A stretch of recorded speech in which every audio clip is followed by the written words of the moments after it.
E hoje eu vou iniciar o programa com um querido que faz muito tempo que não participa aqui conosco, que é o Dr. Flávio, imunologista. Boa tarde, Dr. Flávio. Boa tarde, Maíta. Que prazer estar aqui com vocês novamente. Seja muito bem-vindo. Gratidão. Você está muito bem, viu? Faz tempo que eu não via, você deu uma afinada, você está ótimo. A gente tem que ser exemplo, né? A gente cuida dos outros, mas o mais importante é cuidar da gente mesmo. Né? Com certeza, e é para isso que você está aqui hoje, para nos ajudar com essa questão da imunidade. Nessa época, Dr. Flávio, que todo mundo, a maior parte da população adoece. Agora, essa época ela é propícia para você pegar gripe, resfriado, etc e tal. Mas a questão da imunidade da gente também fica mais complicada nessa época ou não? Sim, a imunidade ela é afetada. Eu vou explicar brevemente o porquê. Existem 3 tipos de estresse: estresse emocional, estresse de doença e estresse físico. Então, o choque térmico é um tipo de estresse físico e todo tipo de estresse atrapalha a medula óssea em fabricar glóbulos brancos. Então, não é só uma questão de o período da seca, o clima, mudança de temperatura. Não é só isso, não. A imunidade baixa mesmo nessa época também. Também. Então, são 2 questões. Nós temos a questão do gatilho. Pelas variações climáticas. Sim. E a questão causal, bioquímica, biofísica, por conta desse estresse físico que faz uma série de alterações hormonais, principalmente a elevação de cortisol, que deprime a nossa imunidade. E o que fazer então para a gente melhorar isso? Então, especificamente nessa época do ano é tentar evitar os choques térmicos, principalmente. Então, por exemplo, não só do calor para o frio, mas do frio para o calor também. Então, às vezes o seu carro está no sol, lá fora está frio, está a 5 graus, e dentro do carro está 45. Então, você entra a ter um choque térmico, ou o contrário, de manhã, por exemplo, vai levar a criança numa escola, a cozinha está quentinha, a hora que abre a porta, dá aquele frio. Então tem que o clima ir se adaptando aos poucos. E tem pessoas que não acreditam nisso, Sim. né? Nessa questão do choque térmico.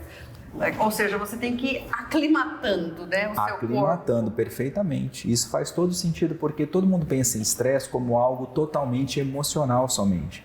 Mas não, são esses 3 tipos que eu falei. Bom, e o que mais a gente pode fazer para melhorar a nossa imunidade, não só nessa época do ano, mas para que nós tenhamos uma boa imunidade, para que a gente possa se livrar, né, das doenças, enfim. Olha, é relativamente simples, né? Nas questões básicas, 4 coisas que a gente faz, né? Primeiro, uma alimentação adequada. Segundo, sono de qualidade. É no sono que acontecem os processos de reparação. Olha só. Terceiro, exercício físico moderado, quando possível. E 4º e mais importante, o gerenciamento do estresse emocional.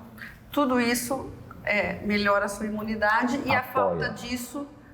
Isso, e apoia. Aí tem as medidas que a gente pode fazer também, por exemplo, suplementação é muito importante hoje, né? Não só com vitaminas, mas uma série de questões.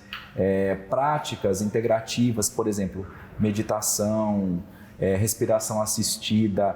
Tudo isso tem trabalhos científicos, inclusive, mostrando a elevação de linfócitos T com a prática de meditação. Olha só. Eu escrevi um livro chamado Humano Imune, onde eu falo justamente sobre isso, que as práticas integrativas, né, elas apoiam muito a nossa imunidade. Então, assim, onde você mora, com o que você tem, com recursos que você pode fazer, faça. Né? Faça. Você falou do sono, Dr. Flávio. Quantas horas de sono é o ideal para a pessoa?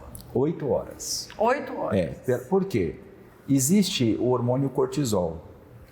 Na verdade, ele tem que estar aumentado pela manhã e diminuído à noite, para que os processos de reparação aconteçam. Inclusive, até de academia. Você vai para a academia, o anabolismo acontece no descanso. Então, um período de 8 horas é 1/3 do dia. É um período em que há uma reorganização desses hormônios de neurotransmissores, tá? Por exemplo, as pessoas com ansiedade, depressão, transtorno bipolar, elas têm inversão desse cortisol.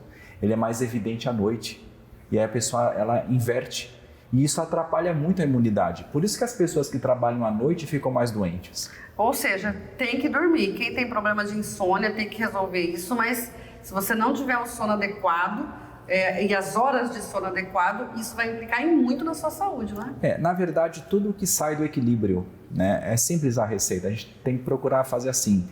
Diminuir a inflamação para melhorar a atuação da imunidade, né? E você falou também na alimentação, ou seja, é tudo aquilo que a gente já sabe, né? Da preferência para os tipos de alimentos menos industrializados. Perfeitamente, não só industrializados, né, mas também a forma de preparo dos alimentos, né?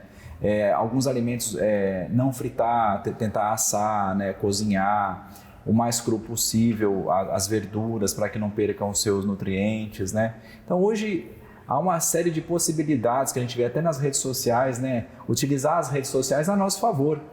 Doutor Flávio, e realmente quando a pessoa está com a imunidade baixa, muitas coisas podem acontecer, né? Vários tipos de problemas de saúde.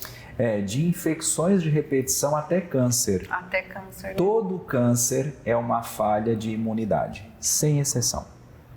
Porque a nossa imunidade, ela patrulha o nosso corpo todo dia. Porque nós somos... É como se você tivesse os soldadinhos tomando conta de você. Da gente. Porque, na verdade, o que vem de fora e nos agride chama-se antígeno. E o que vem de dentro e nos agride também são os patógenos. Então, por exemplo, uma célula cancerosa é uma célula mutante. É um agressor, mas da gente mesmo. Da gente mesmo. É um patógeno. Então, isso é reconhecido como estranho e tem que ser eliminado. E se a sua imunidade não tem número suficiente ou não funciona, isso é uma outra coisa. Às vezes a pessoa nos exames tem um número de células normal, mas o funcionamento não. Então é muito importante olhar a imunidade em todas as suas instâncias, que é número, função e ativação. Existem exames para ver isso, doutor? Existem, e até exames simples. Né? Para ver como está a imunidade da pessoa? Perfeito. Hoje, dentro da minha especialidade, que é a imunologia, é possível sim, através de alguns exames, até alguns testes, a gente ter uma noção de como a imunidade dessa pessoa está trabalhando adequadamente ou não. Porque às vezes a pessoa pensa que está bem, como você disse, né? Os exames estão tudo ok, mas ela não está. Agora, para nós encerrarmos, porque sempre é muito bom conversar com você, o emocional, ele realmente baixa a nossa imunidade? Claro, olha, vamos contar uma historinha breve. Lá na África, um macaco encontrou um leão. Ele tem que lutar ou ele tem que correr. Para isso sobe cortisol e adrenalina, 2 hormônios, tá? Isso tinha que ficar elevado horas. Quer dizer, o macaco fugiu, acabou, beleza. Agora, isso fica meses elevado.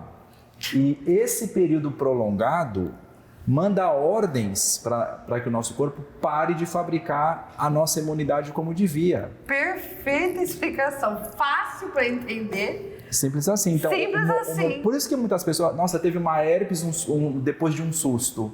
Porque subiu a adrenalina, subiu o cortisol, etc. E as pessoas que passam por um estresse muito grande, a perda de um ente querido, né, uma questão financeira, uma questão de relacionamento, como ficam doentes? Sim. Precisamente por causa disso, porque essa integração, né? Hoje eu faço pós-graduação em neurociências, então eu gosto muito dessa questão do cérebro e imunidade, para mim é o que eu mais gosto hoje em dia.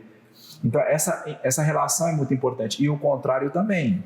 Alterações de imunidade alteram o comportamento. Olha só. Porque no cérebro não tem só neurônios, também tem células de imunidade. E para a gente trabalhar com o emocional, então, qual é o segredo? Porque o sono, vamos dormir aí 8 horas, uma alimentação saudável, fazer atividade física, mas e com o emocional, como é que faz? Aí depende da situação, né? Você pode procurar desde terapias integrativas, terapias alternativas, psicoterapia, psiquiatria, né? Isso vai muito de cada caso, né? Mas tem que procurar, né? Com certeza. Tem procurar que se tratar auxílio, para ter uma coisa chamada qualidade de vida, né? E para que não tenha outros tipos de doença, sim, exatamente até como o câncer que você acabou de citar, né? Sem dúvida. Mais uma vez, muito obrigada pela participação e não fique tanto tempo longe aqui por você, ok? Ok, Daqui a pouquinho você volta aqui para conversar conosco. É um prazer.